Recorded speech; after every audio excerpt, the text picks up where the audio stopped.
يقول الشاعر سعد المسعودي: خلقنا على الدنيا عرايا وبيض عصي قلال الجدا ما نملك بسط وسايلها، لا نفهم ولا حنا بنتكلم ولا نمشي ولا نعرف أسرار الحياة وهوايلها، حيارى ما ندري ويش بقعة ولا من هي، ومع الوقت نفهمها ونقرا رسايلها، ونكبر ونبدا رحلة الغطرسة والغي على درب عدلات الليالي ومايلها، نعيش الأمل والعمر يفنى شوي شوي نسوق الضعينة لين تبرك رحايلها، ونرحل ولا ناخذ منها اللي جمعنا شيء سوى مو بقات النفس ولا فضايلها، ونرحل ولا ناخذ من اللي جمعنا شيء سوى مو بقات النفس ولا فضايلها.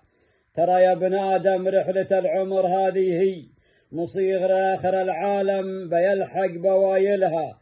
ترى يا ابن آدم رحلة العمر هذه هي، مصير آخر العالم بيلحق بوايلها.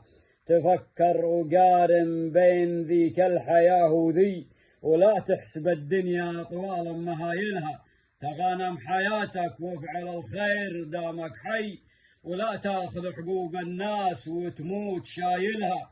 ترى الموت قد ياتي من حيث لا تدري، فما من حياة إلا وعزران زايلها.